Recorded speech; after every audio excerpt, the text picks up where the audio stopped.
थंडारू बंचिया पाई सबु पक्षी घर भितरे निया जाळुथिले। सेथिपाई सेमाने सुखिला काठ आनिया पाई जंगल को जाउथिले। पुआ मु जंगल को सुखिला काठ आनिबाकु जाउची। माँ मु तम पाई टिफिन रोसई घरे रखी देइची, नेकी जीव। मीनू चढ़ई सबुदिन भली ता टिफिन नहीं काठ हाणिबाकु जाए। मिट्टू कालू आउ बंटी भी काठ हाणिबाकु जाउथिले। मीनू कालू बंटी दीपर खाइबा टाइम हेई गलानी, चल प्रथमे खाइदेबा, तापरे टिके समय आराम करिकी पुणी काम करिबा। तापरे समस्ते निज निज टिफिन खोलिकी खाइबाकु लागंती। कालू काऊ सबुदिन ता टिफिन रे चिकेन सूप आणुथिला। वाह मजा आसीगला, ठंडा ठंडा पागरे गरम गरम चिकेन सूप खाइकी मजा आसीगला। आमे भी कालू भलिया काम करूचे, किंतु केबे भी चिकेन सूप खाई पारुने। मिट्टू भाई अन्यर खाइबारु आमको कौन मिलिबो? आमको जहा खाइबाकु मिलुची आमको सेइथिरे संतुष्ट रहिबा दरकार। अरे तमे माने मो खाइबा देखिकी जळुच काईकी? मु तो एमिटी सबुदिन चिकेन सूप आउ चिकेन कषा खाइबी। कालू काहू को कुकुड़ा किणिबाकु पड़ु नथिला। से अन्य मानक घरु कुकुड़ा चोरेइकी आनी घरे मजा करी खाउथिला। पुआ कुकुड़ा को खाइबाकु देई ता कबाट भलसे बंद कर देई चुटी। हाँ माँ मु आम कुकुड़ा को भलसे दाना खाइबाकु देइची, आउ ता घर कबाट भलसे बंद कर देइची। रानी मु आजी मीनूर बड़ कुकुड़ाटाकु चोरेइकी आनिची हेरी। आजी मोर चिकेन भुना मसला खाइबाकु इच्छा होउची, भलसे बनेइबु। कालू तमे जो सबुदिन एमिति कुकुड़ा चोरी करिके आणुच, जदि केबे धरा पड़ी जिवो ताहाले बहुत माड़ खाइब। अरे से दिन केबे भी आसीबनी, काईकी ना मु होउची चोर मानकर मास्टर, मते केही भी धरी पारिबेनी। ता परदिन मीनू जेतेबेले ता कुकुड़ा घर खोलिकी देखे ता भितरे कुकुड़ा नथिला। मानू मानू आम कुकुड़ा कुआडे गला? लागुची किए आम कुकुड़ा चोरेइकी नहीं गला। एहा सुनी मानू दौड़िकी आसे। माँ मु तो रातिरे कबाट भल भाबरे बंद करथिली, ताहाले कुकुड़ा कुआडे गला? ना पुओ मु तो देखिला बेलकु कबाट खोला थिला। लागुची तू जल्दी जल्दी रे कबाट बंद करिबा भूली जाइचु, आउ बिलेई आसिकी कुकुड़ा खाई देइची। हाँ माँ सेमिति हेई पारे। तापरे दीपहर को जेतेबेले पक्षी माने निज निज टिफिन खोलिकी खांती, कालू काऊ तार चिकेन भुना मसला खाए। कालू तू आज कौन खाउचु? तमे सबु प्रथमे कुह, तमे सबु कौन खाइबाकु आनिच? कालू मु आज पिजुली खाइबाकु आनिची, घरे सबु दाना शेष हेई जाइची। मु तो सबुदिन भली मक्का दाना आनिची। मु तो सबुदिन ए नाली लंका खाई खाई पूरा बोर हेई गलानी। हे हे हे हे मु तो आज चिकेन भुना मसला आनिची, तमे जदि खाइब कुह। मोर तो कुकुड़ा को काली रातिरे बिलेई खाई देइची। मु भाबिथिली चिकेन कषा करिकी तम समस्तंकु भोजी देबी बोली, किंतु बिलेई मो कुकुड़ा खाईदेला। मु आज मो कुकुड़ा घर कबाट भलसे बंद करिबी, काहेकिना मु कुकुड़ा अंडा बिकिकी मो घर चलाउची। ए बिलेई कोठू आसीची के जानी, किछि दिन तळे मोर गोटे कुकुड़ा को भी खाई देइची। अरे ए सबु कथा छाड़, चल जल्दी जल्दी खाइकी कामरे लागि जिबा। एहा कही सेमाने समस्ते खाइबाकु लागंती। तापरे रातिरे पुणी थरे कालू कुकुड़ा चोरी करिबाकु जाए। से ए बाजी मिट्टू सुआर कुकुड़ा चोरी करिबाकु जाए। मिट्टू सुआर कुकुड़ा घर बंद थिला। से गोटे धक्का मारी ता कबाट भांगी देला, आउ ता कुकुड़ा को नहीं सेठारु चली गला। ता परदिन मिट्टू जेतेबेले ता कुकुड़ा घर पाखकु आसे। पिंकी पिंकी आम कुकुड़ा किए चोरेइकी नहीं गला? लागुची किए कबाट भांगिकी आम कुकुड़ा चोरेइकी नहीं गला। पिंकी जोरे दौड़िकी सेठाकु आसे। लागुची मीनू चढ़ेईर कुकुड़ा को जो बिलेई नहीं गला, सेई बिलेई आम कुकुड़ा भी नहीं गला। मु जाउची पहाड़ आड़ को जीवी, ଆଉ ସେ ବିଲେଇକୁ ଜମାରୁ ଛାଡ଼ିବିନି। ଏହା କହି ମିଟୁ ମିନୁ ପାଖକୁ ଯାଏ। ମିନୁ, କାଲି ତ କୁକୁଡ଼ା ଆଉ ଆଜି ମୋ କୁକୁଡ଼ାକୁ ସେ କାଳି ବିଲେଇ ଖାଇଦେଲା। ଏବେ ଲାଗୁଛି ସେ ଜଙ୍ଗଲର ସମସ୍ତଙ୍କ କୁକୁଡ଼ାକୁ ଖାଇଦେବ, ତାପରେ ସେ ଆମକୁ ବି ଖାଇଦେବ। ଆରେ ମିଟୁ ଭାଇ, ମୁଁ ତ ଆଜି ଗୋଟେ ନୂଆ କୁକୁଡ଼ା କିଣିକି ଆଣିଛି। ଯଦି ସେ କାଳି ବିଲେଇ ପୁଣି ଥରେ ମୋ କୁକୁଡ଼ାକୁ ଖାଇଦେବ, ନା ଚାଲ ଆମେ ସେ କାଳି ବିଲେଇ ପାଖକୁ ଯିବା ଆଉ ତା ସହ କଥା ହେବା। ଏହା କହି ସେମାନେ ଦୁଇଜଣ ପାହାଡ଼ ଆଡ଼କୁ ଯିବାକୁ ଲାଗନ୍ତି। କାଳି ବିଲେଇ ତା ଘର ବାହାରେ ଶୋଇଥିଲା। ବିଲେଇ ନାନୀ, ବିଲେଇ ନାନୀ, ମିଆଉ, ମତେ କିଏ ଡାକୁଛ? ବିଲେଇ ନାନୀ, ଆମ ଉପରେ ଦୟା କର। ତମେ ଯଦି ଏମିତି ଆମ କୁକୁଡ଼ା ସବୁ ଖାଇଦେବ, ତାହେଲେ ଆମେ ବଞ୍ଚିବୁ କେମିତି? ଆମେ କୁକୁଡ଼ା ଦ୍ୱାରା ଆମ ଘର ଚଳଉଛୁ। ମିଆଉ। ଆରେ ମୁଁ କାହିଁକି ତମ କୁକୁଡ଼ା ଖାଇବି? ଗୋଟେ ଚିଲ ମତେ ବାଡେଇକି ମୋ ଦାନ୍ତ ଭାଙ୍ଗି ଦେଇଛି। ମୋର ତ ଦାନ୍ତ ନାହିଁ, ମୁଁ କେମିତି ତମ କୁକୁଡ଼ା ଖାଇବି? ତାହେଲେ କିଏ ଏମିତି ଆମ କୁକୁଡ଼ା ଚୋରି କରୁଛି? ମିଆଉ। ଆରେ ମୁଁ ସତ କହୁଛି, ମୁଁ ତମ କୁକୁଡ଼ା ଖାଇନି। ଆଉ କିଏ ଖାଉଥିବ? ତମେ ଯାଅ ତାକୁ ଖୋଜ। କାଳୁ, ତମେ ତ ସବୁବେଳେ ତମ ପାଇଁ କୁକୁଡ଼ା ଆଣୁଛ ଆଉ ନିଜେ ଖାଉଛ। କାଲି ମୋ ମା ଆସିବ, ମୋ ପାଇଁ ଗୋଟେ କୁକୁଡ଼ା ଆଣୁନ, କାଲି ମୋ ମା ଖାଇବ। ତୁ ବ୍ୟସ୍ତ ହନି, ମୁଁ ନିଜେ ତୋ ମା ପାଇଁ ଚିକେନ କଷା କରିକି ଦେବି। ତୁ ତେଲ ଗରମ କରିକି ରଖେ, ମୁଁ କୁକୁଡ଼ା ଆଣିକି ଆସୁଛି। ଏହା କହି କାଳୁ କାଉ ବଣ୍ଟିର କୁକୁଡ଼ା ଚୋରି କରିବାକୁ ଯାଏ। ମିନୁ, ମିଟୁ, ବଣ୍ଟି ଗଛ ଉପରେ ଲୁଚିକି ବସିଥିଲେ। ଯେମିତି କାଳୁ କାଉ ବଣ୍ଟିର କୁକୁଡ଼ାକୁ ନେବାକୁ ଯାଇଛି, ସେତିକି ବେଳେ ସମସ୍ତେ ବାଡ଼ି ଧରି ତା ପାଖକୁ ଆସନ୍ତି। ଇଏ ତାହେଲେ ସେଇ ଚୋର ଯିଏ ଆମର କୁକୁଡ଼ା ସବୁଦିନ ଚୋରେଇକି ଖାଉଥିଲା। ବାଡ଼ା ୟାକୁ, ବାଡ଼ା। ଏହା କହି ସମସ୍ତେ ମିଶି କାଳୁ କାଉକୁ ବାଡ଼େଇବାକୁ ଲାଗନ୍ତି। ଛାଡ଼ି ଦିଅ, ମତେ ଛାଡ଼ି ଦିଅ, ମୁଁ ଆଉ ଏମିତି ଭୁଲ କେବେ ବି କରିବିନି। ମତେ ଛାଡ଼ି ଦିଅ, ମତେ ବାଡ଼ା ନାହିଁ। ତାପରେ କାଳୁ କାଉ ନିଜ ଜୀବନ ବଞ୍ଚେଇ ସେଠାରୁ ଦୌଡ଼ିକି ପଳେଇଲା। ସେହି ଦିନଠୁ ଆଉ କାହାର ବି କୁକୁଡ଼ା ଚୋରି ହେଲା ନାହିଁ। ମଧୁବନ ଜଙ୍ଗଲରେ କାଳୁ କାଉ ଗୋଟିଏ ବିରିୟାନୀ ଦୋକାନ ଦେଇଥିଲା। ତା ଦୋକାନକୁ ବହୁତ ସାରା ପକ୍ଷୀ ବିରିୟାନୀ ଖାଇବାକୁ ଆସୁଥିଲେ।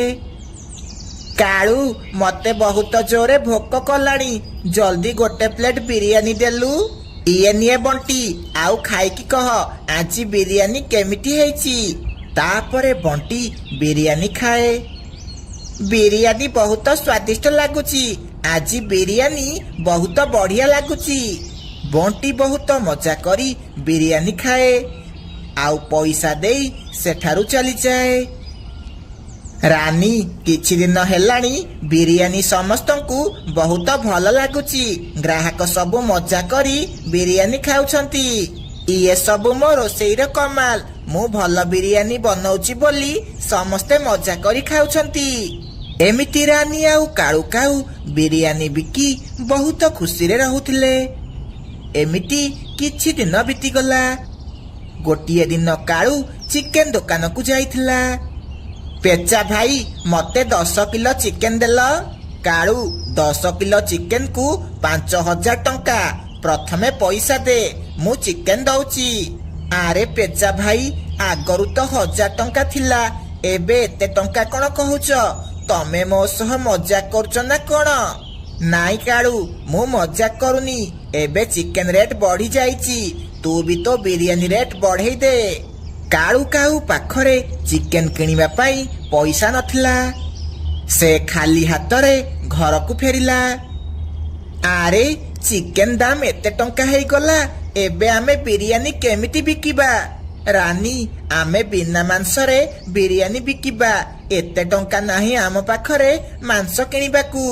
ତା ପରଦିନ ସେମାନେ ସାଧା ବିରିୟାନୀ କରି ବିକିବାକୁ ଲାଗନ୍ତି। ଯେତେବେଳେ ପକ୍ଷୀମାନେ ସେ ବିରିୟାନୀ ଖାଆନ୍ତି, ଛି, ଇଏ କି ବିରିୟାନୀ, ଇଏ ଖାଇବାକୁ ଜମାରୁ ଭଲ ଲାଗୁନି। ଏମିତି ବିରିୟାନୀ ତ ଆମେ ଘରେ ବନେଇକି ଖାଇପାରିବୁ। ଏଥିରେ ଖାଲି ଚାଉଳ ହିଁ ଚାଉଳ ଅଛି, ମାଂସ ନାହିଁ। ଏହା କହି ଗ୍ରାହକ ସବୁ ସେଠାରୁ ଚାଲିଯାଆନ୍ତି। ରାନୀ ଆଜି ତ ବହୁତ ସାରା ବିରିୟାନୀ ଅଛି, ଲାଗୁଛି ଆଜି କିଛି ବି ବିରିୟାନୀ ବିକ୍ରି ହେବନି। କାଳୁ ଆଜି ବହୁତ ଲସ୍ ହେଇଗଲା, ଟଙ୍କାଟେ ବି ରୋଜଗାର ନାହିଁ। ଆଜି ଲାଗୁଛି ସବୁ ବିରିୟାନୀ ଫୋପାଡ଼ିବାକୁ ପଡ଼ିବ। ଏମିତି ଦେଖୁ ଦେଖୁ ରାତି ହେଇଯାଏ, କିନ୍ତୁ ତାଙ୍କର କିଛି ବି ବିରିୟାନୀ ବିକ୍ରି ହୁଏ ନାହିଁ। ସେମାନେ ତାପରେ ସେହି ବିରିୟାନୀକୁ ଫୋପାଡ଼ିବାକୁ ଯାଆନ୍ତି। ସେତିକି ବେଳେ ସେମାନଙ୍କୁ ଚିଲ କୁହେ, କାଳୁ ମୁଁ ସବୁ ଜାଣିଛି, ଆଜି ତମର ବିରିୟାନୀ କଣ ପାଇଁ ବିକ୍ରି ହେଲାନି। ଚିଲ ଭାଇ ତମେ ହିଁ କୁହ, ଏତେ ଟଙ୍କା ଦେଇକି ଆମେ ଚିକେନ କେମିତି କିଣିବୁ?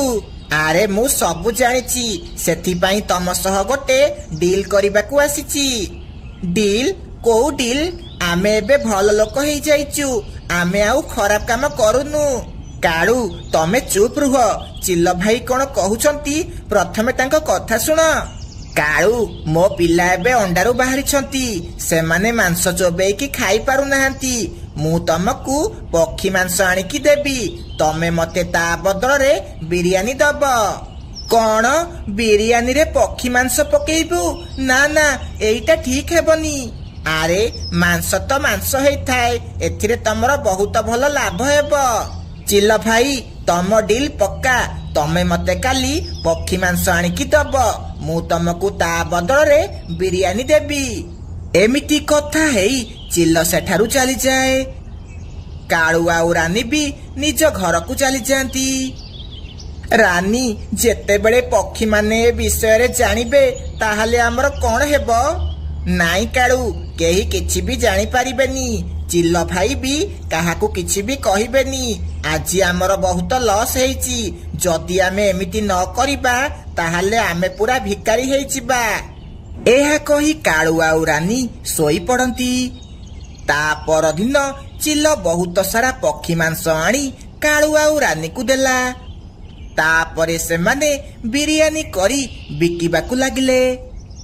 ମିଟୁ ବଣ୍ଟି ଆସ ଆସ, ଆଜି ବିରିୟାନୀ ବହୁତ ସ୍ୱାଦିଷ୍ଟ ହେଇଛି, ଖାଇବ ଆସ। ଠିକ ଅଛି, ଆମ 2 ଜଣଙ୍କୁ 2 ପ୍ଲେଟ ବିରିୟାନୀ ଦିଅ। ତାପରେ ରାନୀ ସେମାନଙ୍କୁ ବିରିୟାନୀ ଖାଇବାକୁ ଦିଏ। ସେମାନେ 2 ଜଣ ବହୁତ ମଜା କରି ବିରିୟାନୀ ଖାଆନ୍ତି। ସେଦିନ ସମସ୍ତଙ୍କୁ ବିରିୟାନୀ ବହୁତ ଭଲ ଲାଗେ। ରାତି ହେବା ପୂର୍ବରୁ ତାଙ୍କର ସବୁ ବିରିୟାନୀ ବିକ୍ରି ହେଇଯାଏ। ରାନୀ ଚିଲ ବିରିୟାନୀ ନେବା ପାଇଁ ଆସିଲାଣି, ଆମେ ତ ସବୁ ବିରିୟାନୀ ବିକି ଦେଇଛେ। ମୁଁ ଚିଲକୁ ଦେବା ପାଇଁ ଆଗରୁ ଗୋଟେ ପ୍ଲେଟ ବିରିୟାନୀ ରଖିଦେଇଛି। କାଳୁ ରାନୀ ଆଜି ତମର କେମିତି ବିକ୍ରି ହେଲା, ଆଉ ମୋ ବିରିୟାନୀ କାଇଁ? ଆଜି ସବୁ ବିରିୟାନୀ ବିକ୍ରି ହେଇଗଲା, ଇଏ ନିଅ ତମ ବିରିୟାନୀ। ରାନୀ ଚିଲକୁ ତା ବିରିୟାନୀ ଦେଇଦିଏ। ଏମିତି ରାନୀ ଆଉ କାଳୁ ବହୁତ ଖୁସି ହେଲେ।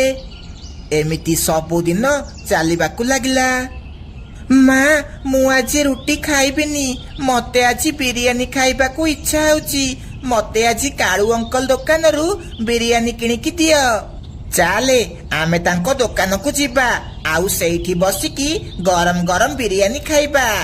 ଏହା କହି ସେମାନେ 2 ଜଣ ବିରିୟାନୀ ଖାଇବାକୁ ଯାଆନ୍ତି। ସେମାନେ ସେଠାକୁ ଯାଇ ଦେଖନ୍ତି ଚିଲ ତାଙ୍କ ଦୋକାନକୁ ଆସିଛି। ଚିଲ ଭାଇ ଇଏ ନିଅ ତମ ବିରିୟାନୀ, ଆଉ କାଲି ଟିକେ ବେଶୀ ମାଂସ ଆଣିବ। ଆରେ ବହୁତ କଷ୍ଟ କଲା ପରେ ଗୋଟେ ପକ୍ଷୀକୁ ମାରି ହେଉଛି। ହଉ କାଲି ମୁଁ ଚେଷ୍ଟା କରିବି ବହୁତ ସାରା ପକ୍ଷୀ ମାରିବାକୁ। ସେମାନେ ଏମିତି କଥା ହେଉଥିଲା ବେଳେ ମିନୁ ଆଉ ତା ପୁଅ ସବୁ କଥା ଶୁଣି ଦିଅନ୍ତି। ମାନୁ ଚାଲେ ଆମେ ଏଠୁ ପଳେଇବା, ଆମେ ଏ ବିରିୟାନୀ ଖାଇବାନି। କିନ୍ତୁ କଣ ପାଇଁ ମା, ଆମେ ବିରିୟାନୀ କଣ ପାଇଁ ଖାଇବାନି? ତୁ ଚାଲେ ମୋ ସହ, ଆମେ ଆଉ କୋଉ ଦୋକାନରୁ ବିରିୟାନୀ ଖାଇବା। ଏବେ ଚୁପଚାପ ଚାଲେ। ଆରେ ମିନୁ କୁଆଡେ ଯାଉଛୁ? ପୁଅକୁ ବିରିୟାନୀ ଖୁଆଇବୁନି ନା କଣ? କାଳୁ ମୁଁ ତୋର ଚିଲ ସହ କଥା ହେଉଥିବା ସବୁ କଥା ଶୁଣି ଦେଇଛି।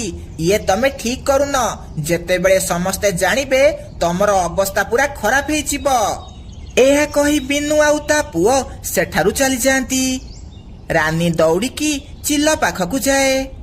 ଚିଲ ଭାଇ ଗୋଟେ ଅସୁବିଧା ହେଇଗଲା, ସେ ମିନୁ ଆମ ବିଷୟରେ ସବୁ କଥା ଜାଣିଗଲା। ଏବେ ସେ ସକାଳ ହେଲେ ସମସ୍ତଙ୍କୁ ସବୁ କଥା କହିଦେବ। ରାନୀ ତୁ ବ୍ୟସ୍ତ ହନି, ତୁ ଆରାମସେ ଯାଇକି ଶୋଇପଡେ, କାଲି ସକାଳୁ ମୁଁ ସେ ମା ପୁଅକୁ ମାରିଦେବି। ତାପରେ ତୁ ସେମାନଙ୍କ ମାଂସରେ ବିରିୟାନୀ ବନେଇକି ସମସ୍ତଙ୍କୁ ଖାଇବାକୁ ଦବୁ। ଏହା ଶୁଣି ରାନୀ ହସି ହସି ଘରକୁ ଚାଲିଯାଏ। ତା ପରଦିନ ଚିଲ ମିନୁ ଘର ବାହାରେ ଲୁଚିକି ବସିଥିଲା। ଝରକା ପଟେ ମାନୁ ଚିଲକୁ ଦେଖିଦିଏ। ମା, ବାହାରେ ଗୋଟେ ଚିଲ ଲୁଚିକି ବସିଛି। ଆରେ, ଇଏ ତ ସେଇ ଚିଲ ଯିଏ କାଲି କାଳୁ ସହ କଥା ହେଉଥିଲା। ଆଚ୍ଛା, ଇଏ ତାହେଲେ ଆମକୁ ବି ମାରିବାକୁ ଆସିଛି। ରହରେ ପୁଅ, ତତେ ଭଲ ମଜା ଦଉଛି।